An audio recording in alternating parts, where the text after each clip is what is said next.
This is SelfWork, and I'm Dr. Margaret Rutherford. At SelfWork, we'll discuss psychological and emotional issues common in today's world and what to do about them.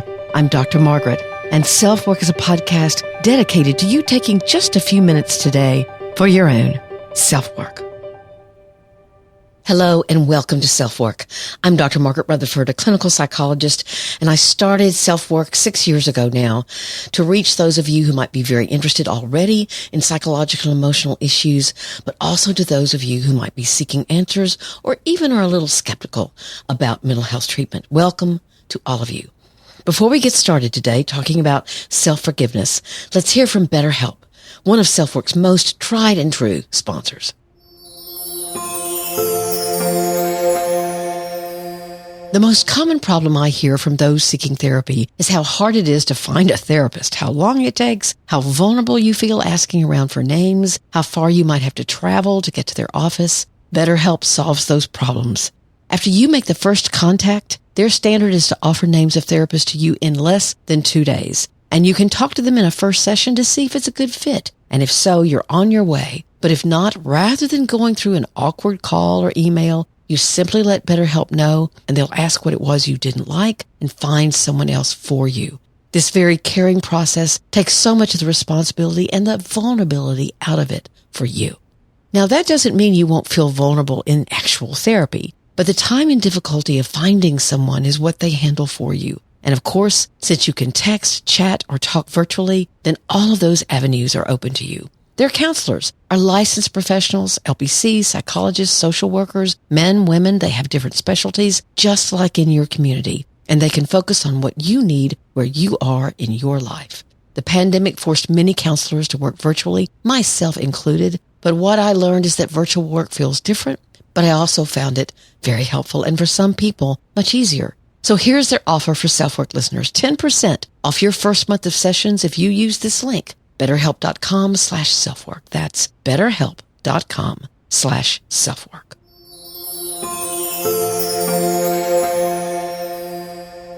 Today, we're going to talk about guilt and self-forgiveness. Basically, there are two forms of guilt. Healthy guilt, or when you feel remorse for something that you did or said or felt, and then maladaptive guilt, which is guilt that doesn't serve any positive rationale, but instead eats you up from the inside. For example, survivor's guilt, a fairly common kind of guilt, is maladaptive. That term may mean different things for each of you. Survivor's guilt. For any who've been in the military, it's been shown to be a much more difficult part of healing than the actual memories of wartime injuries or even death.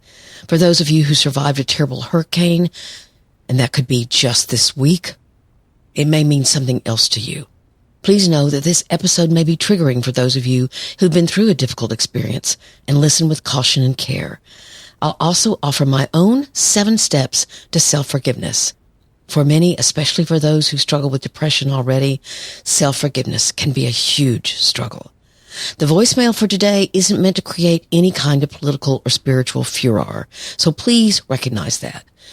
To me, the poignancy of this listener's question rang very true, and that is, what am I supposed to do when my therapist seemed to understand and have compassion for a painful memory I shared with him? And then I later learned he has very strong opinions about the rightness and wrongness of that same painful choice and voiced them to me, or let it slip, as he told me. How am I supposed to heal from that? The topic is abortion, but the process, not the content, is why I'm responding and want to respond. It's about experiencing a betrayal of trust by your therapist. So sit back and relax, or keep driving, or whatever you do to listen to SelfWork.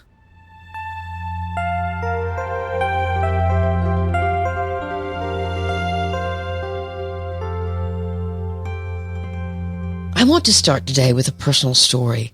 My mother used to tell me her own story about how, as a 1.5-year-old, I'd been diagnosed with leukemia.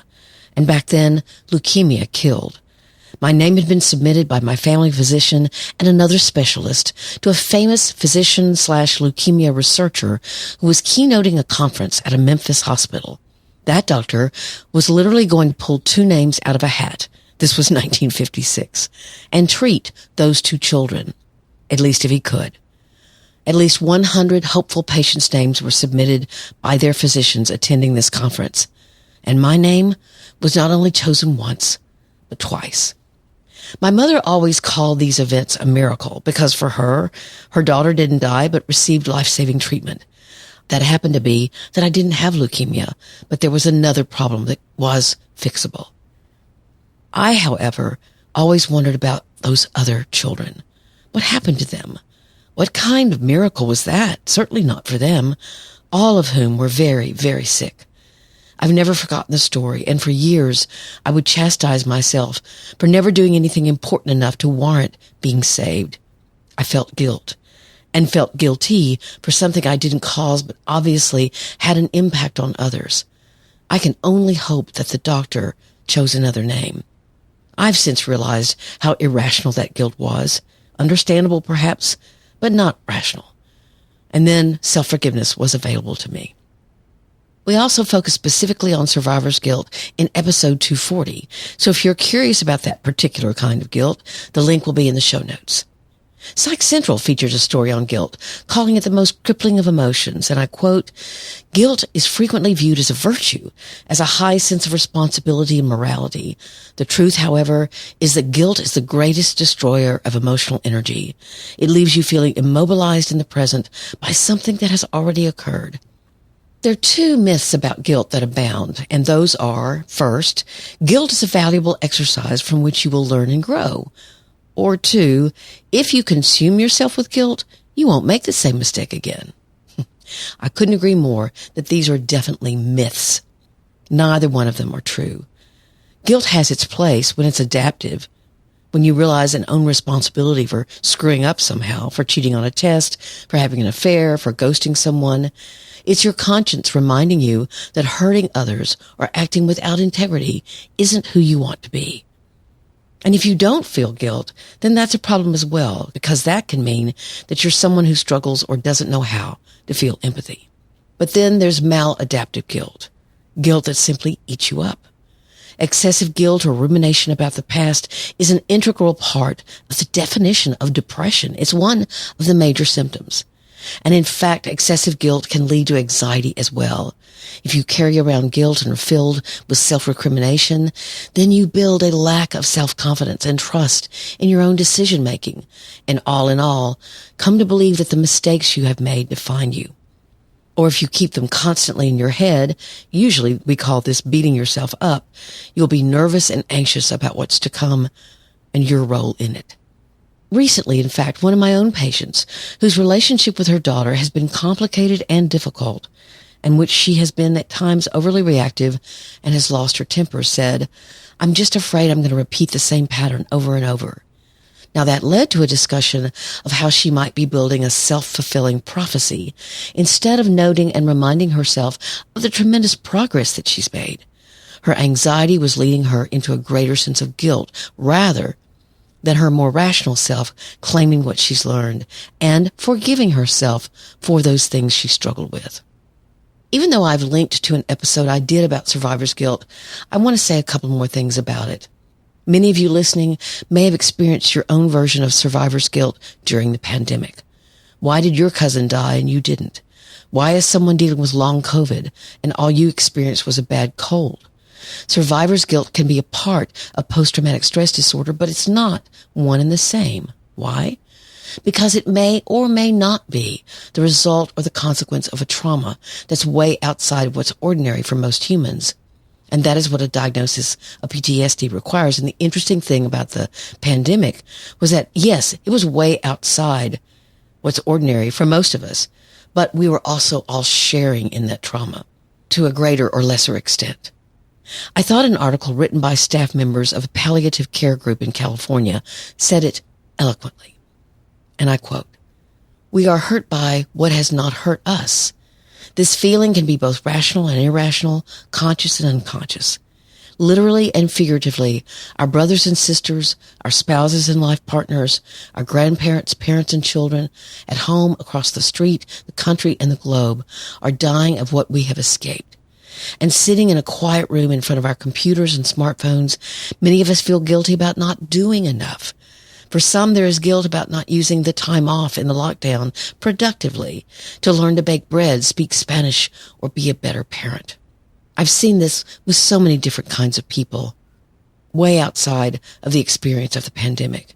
Those whose loved ones died by suicide or in a car accident or some mass tragedy. But now let's talk about another version of maladaptive guilt, when it's easy to feel guilty for being lucky or having achieved. You might be the sibling that was born healthy, where one or more of your siblings were not. You may have gotten into a college where your best friend really wanted to go. Your marriage may be good when a friend's marriage is falling apart. You get the job, you win a competition, you get pregnant when someone else is dealing with infertility. You achieve something that others are trying to achieve, and somehow you feel guilty for it. This is a cousin, in some ways, of survivor's guilt, except you are enjoying some kind of success or achievement that others that you care about are not. Then there's an existential variety of guilt, meaning that there are ways you can feel guilt for enjoying your life where there are so many other reports of devastation elsewhere. Why were you born into a healthy family or a thriving culture when so many were not?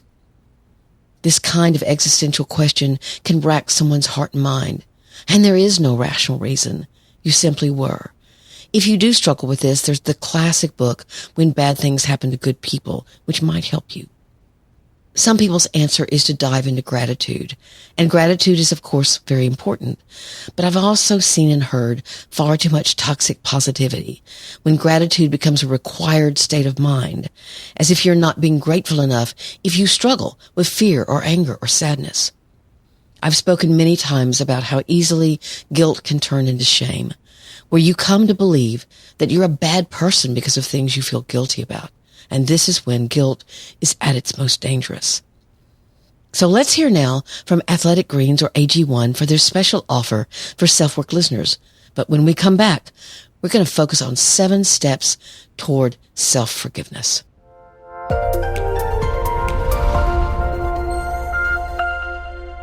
Our partner, AG1, has a product I use every day.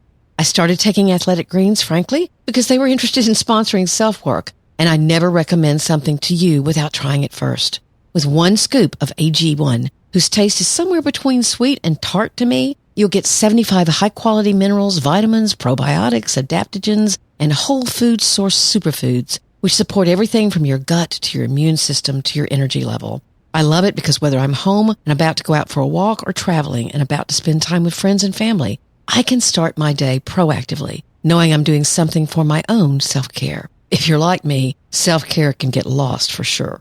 In fact, its founder, after having severe gut issues, realized he was taking over $100 a day worth of supplements, which had their own very complicated dosage routine, so he created Athletic Greens. To make it easy, and because you're a SelfWork listener, Athletic Greens is going to give you a free 1-year supply of immune-supporting vitamin D and 5 travel packs with your first purchase. All you have to do is to visit athleticgreens.com/selfwork. Again, that's athleticgreens.com/selfwork to take ownership of your health and pick up the ultimate daily nutritional insurance.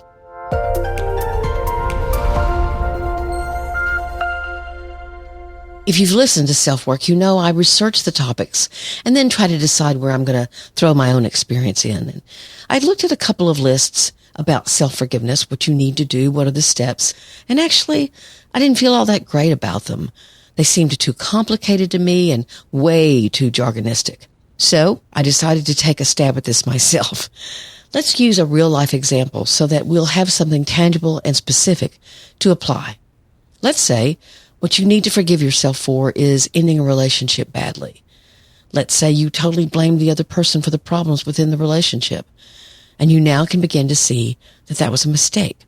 So let's use that example to talk about self-forgiveness and how you go about it. Again, what can you do about it? Here's number 1. You have to want to forgive yourself. Sometimes not forgiving yourself or hanging on to guilt can become a way of life. It can become what causes you to avoid, in this instance, another relationship, or you come to believe you're somehow less than. And it's like a role you take on. Oh, yes, I'm less than because I made a mistake or I didn't do the right thing.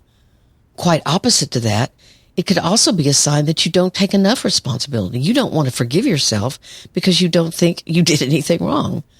So it's sort of interesting. It's a duality.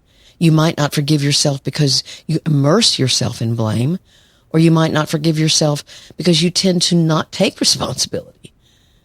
So you have to want to forgive yourself and feel that that is a need. Here's number 2.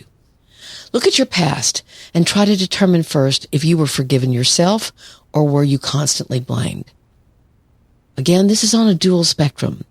If you've not been given permission to forgive, if you grew up in a family or culture that never lets you forget your mistakes, remember what happened last time, you may not know how to move past guilt. So you literally may not know how to forgive yourself. Or the opposite dynamic could also exist. Here's that duality. Maybe you grew up in a family where you weren't encouraged to see yourself honestly, to own your part in problems. So you got off scot-free because you were pampered or spoiled. Again, either end of this spectrum could cause a problem where you were always being blamed and never learned that forgiveness is important, or if you were rarely, if ever, expected to realize your own culpability in a situation. Now you have to look at yourself in the mirror very hard on this one and try to say, could I be one of those kinds of people? The patient I mentioned before, here's her situation. She'd grown up in a family where she was labeled the black sheep. So she carries around with her the idea that she's less than, that she's always screwing up, being disappointing. So guess what? She tries to be perfect and, of course, fails because none of us are perfect. So there was some history there that once she realized, oh, I've always thought of myself as someone who was screwing up. I've never known how to forgive myself. It was an important recognition for her to connect the past with the present. Now, number 3, if you see this dynamic in your past, then you may need to talk this out with a therapist, saying things like, I can't seem to forgive myself, or I'm scared to forgive myself. Does that mean I'm not taking responsibility? Or again, on the other side of the spectrum, I'm always blaming others. You acknowledge that you can make a mistake just like everyone else and learn from that mistake. Here's number 4. So now I want you to journal some. Write out what your mistake was. Ask yourself questions like, did I know it was a mistake when I did it? Or did I not realize what I now realize? This is such an important question because if the answer is yes to the first question, did I know it was a mistake? Then maybe you are looking at a more destructive pattern, an addiction, a bad habit, a callousness to others or to yourself. You just keep making similar mistakes, one after the other. And if that's what you find, you'll need to look at yourself and journal even more about, so what am I scared of? What kind of change am I scared to make if I just keep making the same mistake over and over, knowing that it's a mistake? But if you didn't know you were making a mistake at the time, you have to look at yourself and regret the mistake, feel remorse, but know you're learning. And again, forgive yourself. Learn how to forgive yourself for that mistake. Number 5, you ask yourself, if someone else I cared about made this mistake, would I treat them the same way I'm treating myself? Probably not. I've had many a patient say that some kind of mistake that I tell them I made wasn't a big deal. They kind of look at me like, well, of course, you're not perfect and you made a mistake, so okay. And then they say, I'd just move on from that. That's what they say to me. But then they look at me and say, I realize that I think my mistake was much worse. So they can be very compassionate with other people about the mistakes they make, but they're deeming that their own mistakes are far worse. Now, why is that? Again, we're talking about having self-compassion, to realize that your yardstick for yourself is far harsher than your yardstick for other people. Number 6, visualize, imagine, or write out what it might be like for you to forgive yourself. What would change? How would you feel? If you can see it, you can begin to live it. I'll repeat this. If you can see yourself forgiving yourself, then you can begin to live the life that you see. Imagine not taking all the blame, or imagine taking your share and then moving on. What would that feel like?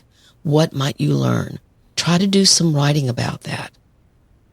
If I take my share of the responsibility for the problem and I begin the work of forgiving myself, then I have self-compassion while also acknowledging that I was at fault or that I feel remorse for hurting someone else or whatever the mistake was. It's an and here, folks. It's I can feel compassion for myself and I can feel remorse for what I did. Here's number 7. Do something constructive about your guilt. Make amends in some way if it's possible. Apologize, admit the mistake, but again, you don't want to wallow in self-pity. You want to admit the mistake, but you don't want to wallow in guilt. 2 people who get divorced, for example, can find closure in their relationship if both people admit to what their mistakes were and move on together. That's not always possible. Some people don't want to forgive you and need to hold on to anger or resentment. And sometimes some folks can't seem to forgive themselves. And the months and even years ahead are filled with self-recrimination. That's a waste of time. So self-forgiveness is a skill that you want to develop. And again, I'm going to repeat myself. It's an and here. I can feel remorse. I can make amends. I can do what I can to not make the mistake again. I can take my share of the responsibility, and I can forgive myself. I can have self-compassion. Speak Pipe message from drmargaretrutherford.com. I received a voicemail from someone recently who'd had a terrible, terrible betrayal from her therapist. Now again, the topic is abortion. And for any of you who feel strongly either way, please don't let that get in the way of you hearing this process that went awry. Okay, here's her voicemail. My therapist for 4.5 years. 3 years into my therapy, I decided to trust him enough to reveal some painful things in my past. I had had abortion. Recently, my therapist let it slip out that he believes all abortion is murder. I have since terminated this therapist as he has re-traumatized me. I had no termination, and he will not apologize for his comments. I do not want to report him because I don't want to put myself through that. I don't know where to turn to because I have been totally abandoned and feel re-traumatized by the person I came to help. What can I do? This was a terrible error by the therapist. His beliefs are certainly his right to have, but to let it slip what those beliefs were to a patient that had already confided her pain to him was atrocious. It is a difficult thing to handle, to have a patient confide something to you that you have strong beliefs about as a therapist. And of course, we don't start out the relationship knowing what secrets or confidences our patients are going to share. So there is no real way to prepare. But when he heard her say she'd had an abortion, maybe not immediately, but sometime after, first he needed to get supervision about what to do from someone who had served on an ethics committee for his licensing organization. Now, maybe he did this. Most likely, at least for a psychologist, the advice would be to find a way to refer. Now, this might seem odd to your patient and might seem like an abandonment to them, but I think it's far better to do that because you do have strong beliefs that are then coloring the way you're listening to your client. And that's called countertransference. So he needed to refer this patient and end the relationship himself. That's difficult, but I think it would have been better than the debacle that occurred. Clients are going to confide to a therapist what they feel shame about. That might be an affair, abandoning a child, a war crime, or gang-related crime. You never know. Also, after he had, quote-unquote, let it slip, an apology would not mean that he was apologizing for his beliefs, but he would be being apologetic for hurting her with them. She trusted him as a confidant, and there was obviously no appropriate closure, which she perceives might have happened with an apology from him. Again, not for his beliefs, but for the fact that he realized that he had hurt her and wounded her for sharing those beliefs with her. I've had people ask me about my political or religious views. Interestingly, those questions have become much more frequent in the last few years which is likely a reflection of what's going on in our culture here in the United States. I don't reveal those. What I say instead is, I've written and podcasted extensively. I hope you can see who I am through that activity. If you need a more direct answer, I understand, and that's your right, but then I'm not the therapist for you. Other therapists may advertise themselves as faith-based or of a certain religious belief, and that's their choice, and of course the choice of someone who then wants to see them. I've worked with a couple of clients who'd experienced sexual abuse by their prior therapist, and I'm reminded of that work in answering this question, because I think she probably needs to work this out with another therapist. Of course, returning to a therapist's office and learning to trust again will be very, very hard. And much of the early work will be about trust building. But that's what I'd recommend here. That this listener reach out to a therapist who's known by her friends or family and whose reputation is clear for who she is and how she does therapy. If not that, I might recommend writing a letter to her past therapist and trying to convey to him her feelings about his actions or lack of action. But what's most important here is this person not set herself up for more hurt. And if she perhaps thought, oh, he's bound to answer my letter and apologize, what if he wrote a letter back that was demeaning toward her or angry toward her? That would do more damage. So you have to think very carefully through this choice if you reach out again. She says it took her 3 years to trust him, so I can only imagine what kind of trauma this listener has suffered in her past if it took that amount of time to trust. I wish her and all of you all the best. This is a sticky issue and very complicated. I'm sorry you got hurt, and I hope that my words and my suggestions were helpful.